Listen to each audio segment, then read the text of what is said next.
Jennifer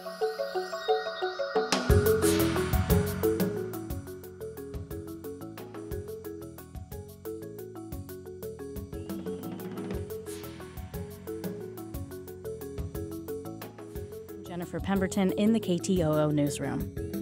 Governor Mike Dunleavy will be headed into the chambers of the Alaska House of Representatives shortly to deliver his speech.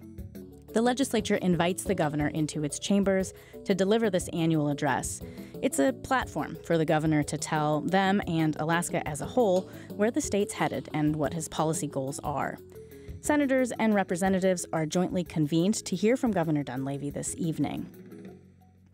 The governor's office sent a press release out earlier this afternoon with just a quick preview of tonight's speech. We can expect him to touch on domestic violence, sexual assault, and sex trafficking being, quote, relegated to the history books. Looks like there will be mentions of efforts to support Alaska's timber industry, land ownership, being a core American, and a few points about education. It looks like he's very prompt. See him, he's coming in down the hallway here. And we'll be entering the chambers here pretty quickly. If you're just joining us, this is special coverage of Governor Mike Dunleavy's 2020 State of the State Address from Gavel, Alaska, and KTOO. We're standing by for the governor. We're broadcasting tonight on 360 North Television, 104.3 FM here in Juneau, and on many public radio stations across the state. We're also streaming on KTOO.org, Facebook, and YouTube. We've made this coverage available to many other news outlets as well. So thank you for joining us, however you're tuning in this evening. I'm Jennifer Pemberton from the KTOO newsroom, just waiting for the governor to step up to the podium.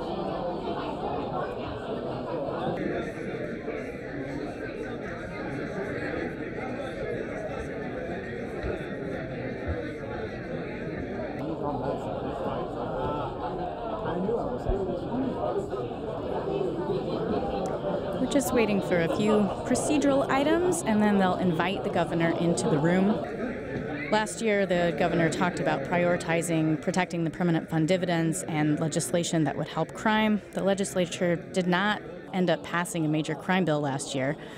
Or they did end up passing a major crime bill last year, but the governor couldn't deliver on his PFD promises. There was a lot of public outcry against his spending cuts last year.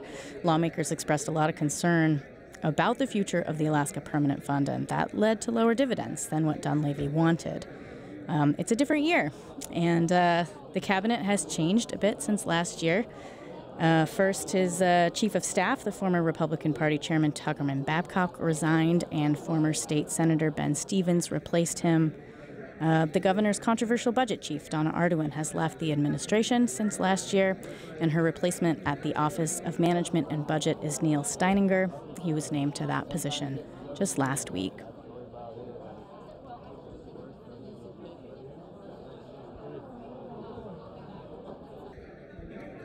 If you're just joining us, this is special coverage of Governor Mike Dunleavy's 2020 State of the State Address from Gavel, Alaska, and KTOO. I'm Jennifer Pemberton. We're just standing by here in Juneau. Please come to order. In accordance with the provisions of Uniform Rule 51, I turn the gavel over to the President of the Senate, the Honorable Kathy Giessel. Will the joint session please come to order? The purpose of the joint session is for the State of the State Address by the Honorable Michael J. Dunleavy, Governor of Alaska. Mr. Senate Majority Leader. Madam President, I move and ask unanimous consent that the roll call of the Senate be waived and that all members be shown as present. Seeing no objection, the roll call of the Senate will be waived and all members shown as present. Mr. House Majority Leader. Madam President, I move and ask unanimous consent that the roll call of the House be waived and all members be shown as present. Seeing no objection, the roll call of the House will be waived and all members shown as present. Will Senator Coghill and Representative Knopp please escort Governor Dunleavy to the joint session?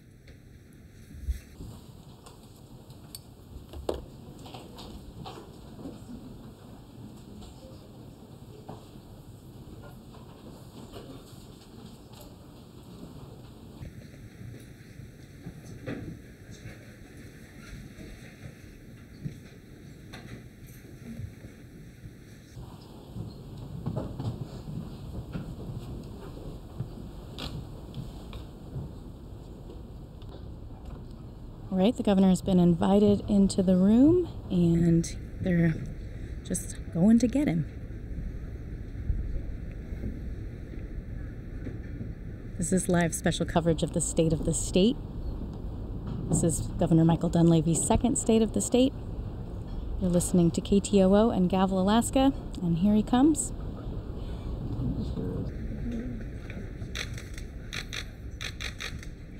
Ladies and gentlemen, the Governor of the great state of Alaska, the Honorable Michael Dunleavy.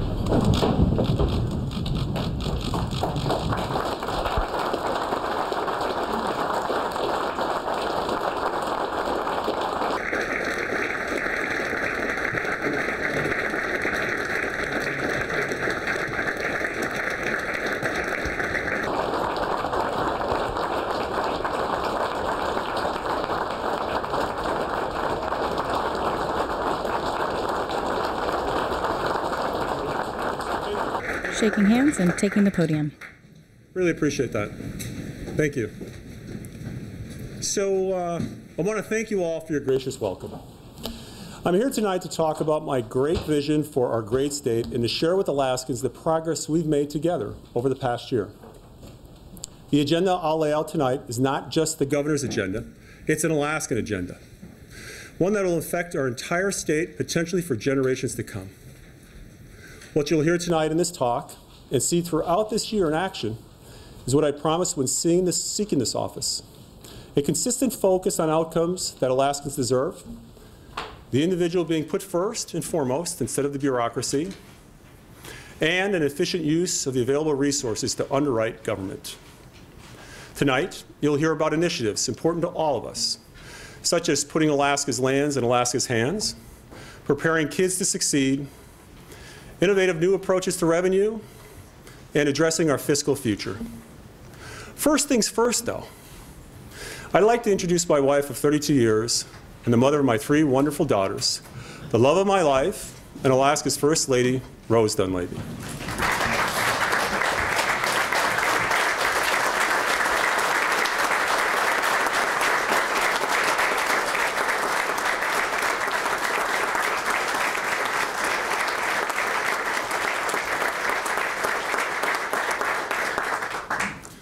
Rose, words aren't enough to tell you how much it means to me to have you here tonight by my side and through this whole adventure. I'd also like to ask my cabinet to please stand. Please stand, folks. And if we can give them a warm welcome, that would be great.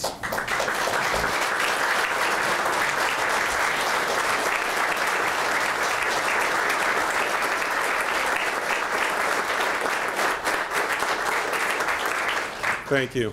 And I want to thank them for their service to the state of Alaska. Last summer, we suffered through one of the worst fire seasons in the state's history. And we're all thankful for the brave firefighters who traveled from across Alaska and across the nation to protect life and property. Together, they fought 742 fires that burned a combined 2.6 million acres of land, all without a single loss of life. Just like last year's earthquake, Alaskans look out for each other. Throughout the summer, I heard inspiring stories of Alaskans coming to each other's aid. Our elite firefighting crews often spent weeks living and sleeping out on the fire line, working 16-hour days with only 48 hours between assignments. One of these world-class teams is the Gannett Glacier Fire Crew. Under the leadership of Brian Quimby, this 20-member team battled the Swan Lake Fire, the McKinley Fire, as well as fires near Anchorage, Talkeetna, and many other Alaskan communities. Brian represents thousands of men and women who put themselves in harm's way to protect all of us. So I'm honored to have Brian with us tonight. Brian, would you please stand and be recognized on behalf of all of the incredible firefighting crews?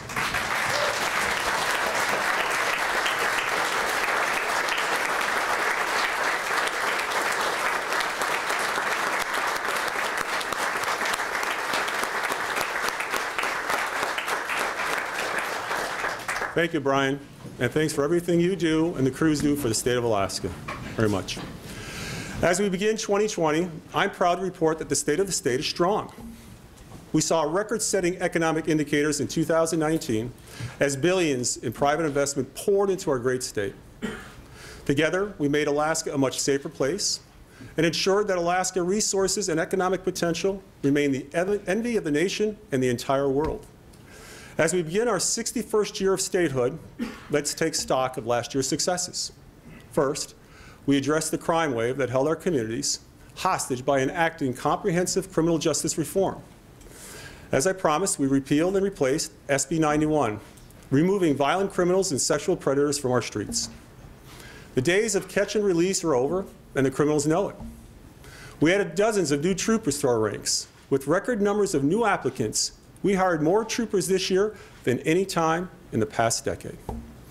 We eliminated dangerous policies in Alaska's prisons, increased funding for new prosecutors and public defenders, and are addressing a decades-old backlog of untested sexual assault kits. Second, we worked together to grow Alaska's economy, and the longest recession in Alaska's history is now over. There's no denying that our economy is growing once again. We now have the lowest unemployment rate in the state's history. Wages are at a 10-year high, and we've added nearly 2,000 jobs this past year. Our state's GDP has grown every quarter since I took office, and in the third quarter of 2019, it grew by 2.4%, making Alaska one of the fastest growing state economies in the entire nation. This past year, our administration has made significant progress in bringing new private investment to our state. We're meeting with investors nationally and abroad to highlight Alaska's unparalleled potential. We also made significant strides in highlighting and developing our vast natural resources. The Alaska we know today was built upon 40 years of oil, lots of oil. And yes, the industry is undergoing a renaissance. We saw an incredible $5.5 billion in private investment on the North Slope last year. And it will result in potential 200 to 300,000 new barrels of oil in the next several years. This is great news. This is great news for Alaska and for our future. And while I believe Alaska, or oil, will continue to play a key role in Alaska's future, we also must look beyond this industry to diversify our economy and grow our great state. Alaska is a state with immense resources and economic opportunity. As miners and oil developers like to say, Alaska has great rocks. In other words, our geology is some of the best in the entire world. From gold and silver to strategic minerals, Alaska is truly blessed. Currently, 97% of the world's rare earths and strategic element production comes from China. This is a serious problem for our country, and Alaska is the answer to this dilemma. But minerals are only just one segment of our resource portfolio. We also manage the largest wild fisheries in the nation, totaling 61% of all fish landed in the U.S., with Alaska possessing 5 of the top 10 commercial ports in the country. Here in Southeast Alaska, we're surrounded by the largest national forest in North America. In fact, 1/7 of our entire nation's timber is located here in Alaska. Working together with stakeholders, my administration is advancing a proposal to finally allow the timber industry to compete globally. With the Trump administration's help, the devastating Clinton-era roadless rule may soon be history, and the Tongass restored to a managed multi-use forest as it was always intended.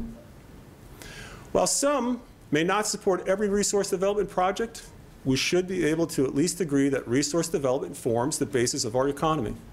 And as such, we are compelled to develop those resources to the maximum benefit of all Alaskans. We must come together to develop these resources and create new wealth for Alaska. We should take every opportunity to create jobs and revenue to the extent possible while protecting our environment, which we do better than any other place on the earth. I want to be very clear. Outsiders love to present a false choice between resource development and the environment. From their perspective, it's a win-lose. But from our perspective, it should be a win-win.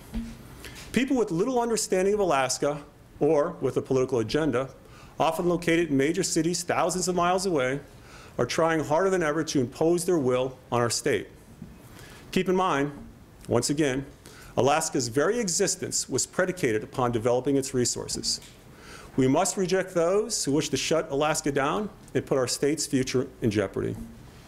We know Alaskans develop our resources better than any place on earth. We can all agree, no one cares more about protecting Alaska than Alaskans. I repeat, no one cares more about Alaska than Alaskans. Our quest to develop our resources responsibly has gotten a boost from the White House. Over this last year, it has become clear that President Trump has done more than any other president in recent history for Alaska. From resource development projects to fulfilling our full land entitlement promised to us under the Statehood Act, our positive relationship with the Trump administration is moving Alaska forward. But our relationship with the federal government hasn't always been this positive.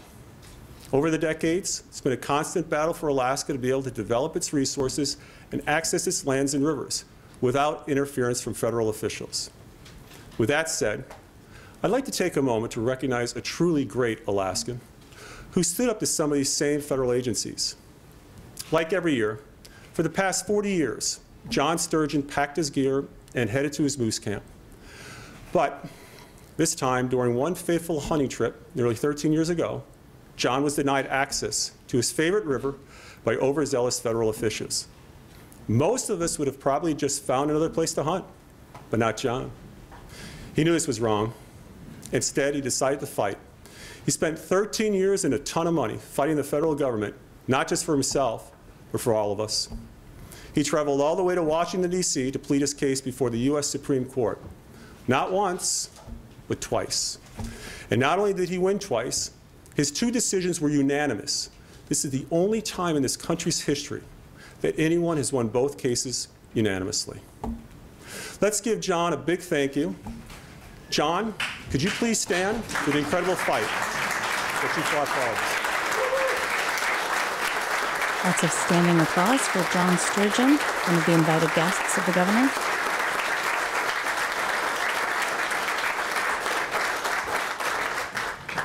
John's not only a great American, but a great Alaskan. Thank you, John.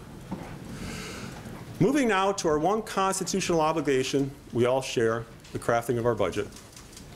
As you know, last year's budget contained significant reductions in an attempt to align spending with revenues. This came as a response to the plummeting price of oil, which lost 1/3 of its value within 2 months of my election, resulting in a nearly $2 billion loss of potential state revenue. My original plan was to introduce a multi-year step-down approach to close the budget gap, but our options shrank as revenue evaporated and the budget deficit grew to $1.6 billion. Everyone here was elected to act, and together we took a solid first step by reducing the budget. Understandably, this produced a vigorous and ongoing discussion of what Alaska should look like going forward. What services and programs do Alaskans value? How do we pay for these services and programs going forward? These same questions must be answered again this year. Last year's budget was a shock to many Alaskans, but it did demonstrate we can't continue to spend what we don't have. Alaskans learned how unsustainable spending levels had become. We recognize this, all of us in this room, together. We supported significant reductions last year. The budget was not crafted with the intent to hurt Alaskans, but pulling back the reins on spending certainly caused many Alaskans discomfort. I recognize that. I didn't run for governor to hurt the state that I love and the people I care about. No governor wishes to do that. But with that said, we still have a significant fiscal issue that needs to be addressed for the long term. We all recognize that we have a fiscal imbalance. We all recognize that we're running out of time. We need to address these items this year to help ensure a sustainable fiscal plan going forward. That's why this year I introduced the flat budget. Last year's budget focused solely on reductions. It took all of the oxygen out of the room, so to speak. Critical components of a long-term sustainable solution, while introduced, were not addressed and left on the table. These solutions need to be taken up this year. This initial budget, absent the large reductions introduced last year, should allow us the ability to focus on a sustainable long-term plan. This must include controlling our spending and deciding the future of the Permanent Fund and PFD. We must also include the people in these decisions. We must give the people an opportunity to weigh in on items that impact their lives directly. They must be allowed to vote on constitutional amendments, including a spending cap, any proposed PFD changes, and any new broad-based taxes. Because just as I said last year, if we are to gain the people's trust, we must trust the people.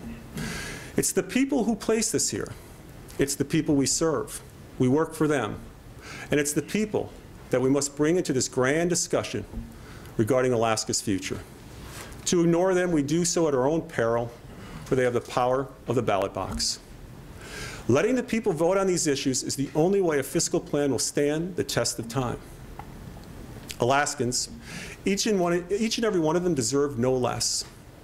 While we contemplate the role of the Alaska people in solving our fiscal issues, any and all ideas should be explored. To that end, I'll soon be introducing legislation to create a statewide lottery for Alaska. 45 states have lotteries in place, and it's past time for Alaskans and visitors to have the option to individually contribute to fixing Alaska's fiscal issue. As to spending, Alaskans agree that state spending we don't always spend our taxpayer dollars wisely, and they are right. That's why I've directed the Department of Administration to identify waste, fraud, and abuse, as well as identify ways to modernize how government does business. We'll also be proposing legislation creating an Inspector General for the state of Alaska, who will promote accountability, integrity, and efficiency in government by investigating careless and fraudulent spending across all programs and services. In addition, I've introduced legislation that reduces barriers to entry for over 100 licensed professions, eliminating red tape and making it easier for professionals to move to Alaska and begin working immediately. Now I want to take a moment to talk about Alaska Hire. For years, we've relied upon a law that many felt was ineffective and potentially unconstitutional. In order to remedy that situation, I'm proposing an incentive for contractors that do business with the state of Alaska to hire as many Alaskans as possible. While the old law was a threat to comply, this new approach is an incentive to hire. I'll also be asking the Alaska Workforce Investment Board to identify additional ways to address Alaska Hire. It's my goal to create an Alaska Hire policy that is second to none. As we recognized last year, the most important task government has is protecting its citizens. My administration will continue to bolster Alaska's public safety, and to that end, we'll be addressing the issue of sex trafficking. Sex trafficking, too often hiding in the shadows and out of the light of day, impacts too many of Alaska's most vulnerable. Therefore, tonight, I'm announcing a new initiative to combat this horrible practice. Our current law does not adequately address the serious nature of these offenses, nor provide sufficient protections for victims. In the past, this terrible activity may have been passed off as a victimless crime, but as we know, that was never the case, nor should it have been. It's past time that Alaska laws adequately address the devastation caused by this horrible crime. The individuals engaged in this awful practice will face stiffer penalties, including longer stays in prison. To anyone engaged in this activity, I say to you, you'll face swift justice and longer prison sentences for taking advantage of Alaskans. We're not going to tolerate this anymore. We'll no longer stand aside and look the other way. It's a crime, and it'll be treated as such. This is a comprehensive approach that will add teeth to the current law and will no longer allow those on the periphery of this insidious practice to go unpunished. And finally, recidivism must be addressed. Over the last year, we've begun to revamp and strengthen our reentry programs for those soon to be released from prison. It's a fact that over 95% of our offenders may one day be our neighbors again. We must work together and reduce and prevent crime. For those offenders who truly want a second chance, it's imperative upon us to provide it. I look forward to hearing your ideas that will balance the needs of inmates reentering our society and the safety of all Alaskans. Our compassion must also extend to our homeless population. This is a challenge, not just for our cities, but for our state as a whole. Too many Alaskans suffering from addiction and mental health issues find themselves on the streets. While it may be a surprise to some, in last year's budget, I included over $43 million in funding for various programs to address homelessness. Going forward, we must assure these resources are achieving the outcomes we expect. We're all made in the image of God. These people are our friends and our neighbors, and as fellow Alaskans, deserve to be treated with the dignity, respect, and offered effective help. Earlier, I spoke about the benefits of developing Alaska's resources. one resource Alaska has in abundance is its land. Unfortunately, only 1% of that land is held privately by individuals. No other state has less land in private hands than Alaska. Over the years, the government has held tightly onto this land with the mistaken belief that only government should possess the land and not individuals. The ability to own land is a core American value, something that has been denied Alaskans for too long. In fact, this practice in Alaska of not distributing its land overturns almost 200 years of a core American belief and right to private ownership. In many respects, it was easier to own a piece of land when we were a federal territory than it is today. We are going to look at totally revamping how Alaskans get a piece of the last frontier. We're going to put in place a number of initiatives that will enable Alaskans to own a piece of this great state, easier and cheaper than ever before. Moving as much public land into private hands as possible will be a game changer for all of us. From home sites to recreation sites to agricultural lands, we'll identify more productive lands for sale and remove burdensome regulations to the use of that land and to the ability for the owner to resell that land as well. I've made it clear to my administration to find ways to say yes instead of no. Continuing this vein, we'll also be forwarding legislation that allows individuals the choice of exchanging their PFD for a land certificate to leverage the purchase of land. For the Alaskans that choose to do this, these certificates will be issued at twice the value of the historic calculation of the PFD. This can be a win-win for both the individual Alaskans and the state treasury. By the individual voluntarily choosing a land certificate instead of a PFD check, the treasury gets the benefit of the money, and the individual gets the benefit of the land certificate twice the value of the PFD to purchase state land of their choice. Together with these new initiatives, we will put Alaska land into Alaskans' hands. The reason I ran for office was to address long-term standing issues facing Alaskans. One of those issues is the cost of energy for individual Alaskans. While Alaska is awash in energy, we've never truly been able to harness it on a scale that will lower the cost for individual Alaskans. Most Alaskan communities are still dependent upon expensive diesel and natural gas for their electrical generation. If we are to keep Alaskans here, our children here and our grandchildren here, and compete for business with other states, we must have inexpensive energy for our future economy. Inexpensive energy, especially electricity, will be the basis that drives the future economy worldwide. If Alaska does it right, we have an opportunity to lead this nation in cheap energy. In 2010, a law was passed by this legislature mandating Alaska produce 50% of its electricity from renewable resources by the year 2025. We're running out of time. Whether it's tidal, hydro, solar, biomass, wind, or geothermal, we have more potential to deploy renewable energy than anywhere else on the planet. And we have an obligation to make every possible effort to reach this 50% goal by 2025. The good news is we have some communities that are already there. The city of Kodiak is there. They operate on nearly 100% renewable energy year-round through hydro and wind. This is proof that renewables can work. It's not just good for the environment, it's good for Alaskans. It's really the smart thing to do. Therefore, I've instructed my departments and agencies to identify and evaluate options and a path forward to deliver affordable energy to Alaskans based upon renewable resources. As we conclude tonight, I want to talk about our other greatest resource, our children. Every decision we make this year should be made with our children and grandchildren in mind.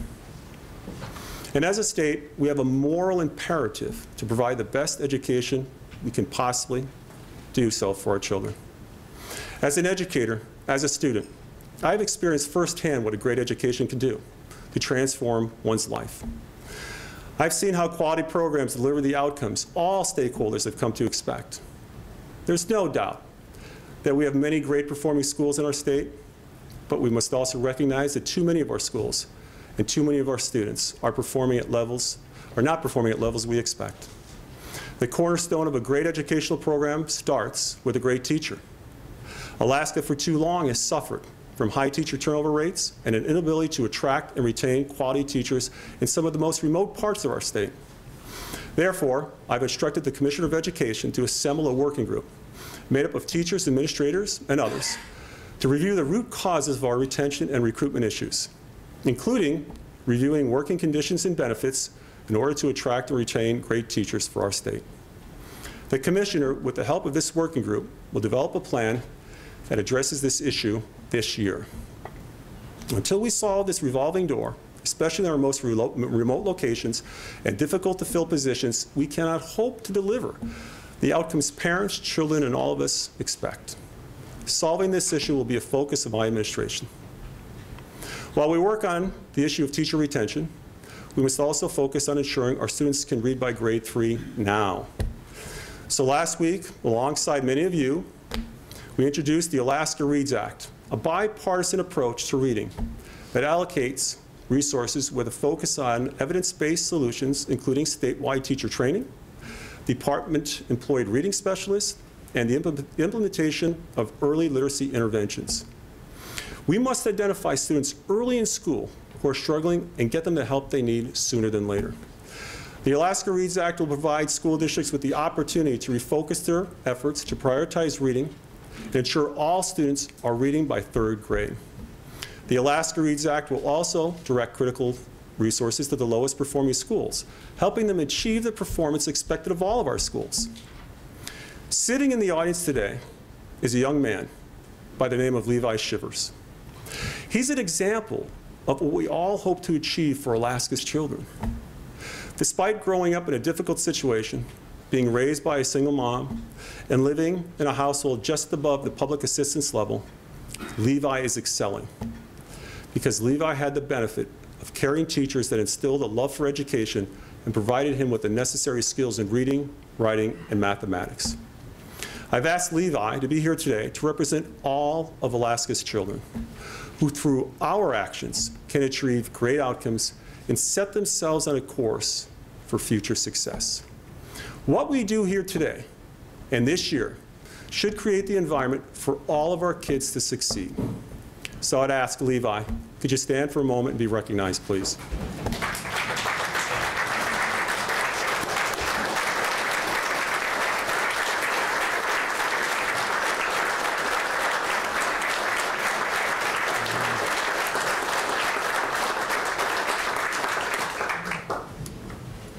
He's actually a nice kid. I'd also like to acknowledge 2 inspiring educators who contributed to the Alaska Reads Act. Judy Norton-Elledge, a longtime educator in Alaska, is well known throughout the state for her ability to get children to read at grade level, even under the most difficult circumstances, and to teach other professionals how to do the same. I'm honored to have Judy as our state's new Literacy Council coordinator and as a leading advocate for literacy. Judy, I want to thank you for everything you do, and I'd ask that you please stand for a moment and be recognized.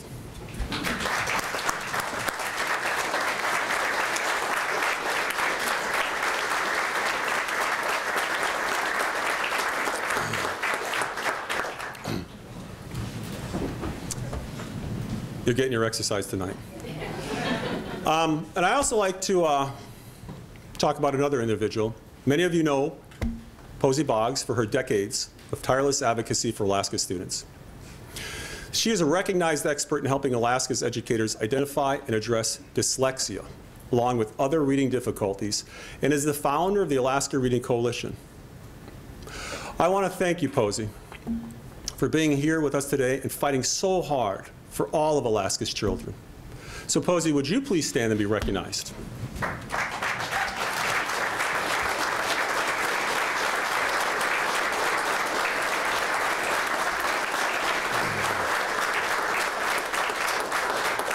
Thank you. I want to thank Posey, Judy, and all of those, including the folks in this room, that have contributed to the Alaska Reads Act and for investing so much of your lives into improving educational outcomes for all of our children. The issues I've laid out this evening, if acted upon, will move Alaska forward. By solving these issues, we create opportunities not just for today, but for tomorrow. We can achieve so much by working together that the state of our state will be even stronger in years to come. Let it be said that this was the year that we all, 62 of us, put partisanship behind us for the greater good. This is what Alaskans expect. Let us all commit to this endeavor. Fixing our schools is a monumental task. Balancing our budget will require hard choices and shared sacrifice. But we are a state like no other. We're Alaska. When we're faced with monumental challenges, be it fires, earthquakes, floods, hordes of mosquitoes, we figure out a way to work together. We are Alaskans for a reason. We are unlike any other people on Earth. Those of us here today in this room have heeded the call to service. And the people chose us, everyone in this room, to be the leaders that Alaska needs today. By working together, we can create an Alaska where domestic violence, sexual assault, and sex trafficking is relegated to the history books. Where our children are accomplished readers and successful in their future endeavors. Where Alaskans can decide the future of their PFD. Where our state can be a leader in renewables and ensure its citizens have the lowest cost energy in the country. And where individual Alaskans can own their piece of the last frontier. Where Alaska provides rare earth minerals for the world's future economy. Where we stand up a timber industry and once again, in the largest forest in North America, provide family wage jobs for thousands. Where our location on the globe is positioned well to trade with our neighbors and defend our great nation. Where north to the future is not just the motto, it's who we are and how we live. Where we are proud to be Alaskans, a people and state like no other. This is Alaska. We are Alaska. We are the envy of the world for our beauty, natural resources, and strategic location. We are America and so much more. We're given this one moment in time to do what's best for our great state. Let's take advantage of it. God bless you all. God bless the state of Alaska, and thanks for having me here tonight. Thank you.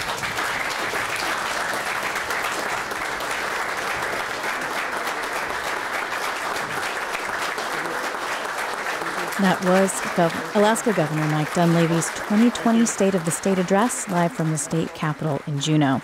You've been listening to special coverage of the State of the State from Gavel, Alaska and KTOO. For reaction from House Majority lawmakers, our regular Gavel, Alaska coverage continues on 360 North Television and online at ktoo.org/gavel. I'm Jennifer Pemberton. Thanks for joining us tonight.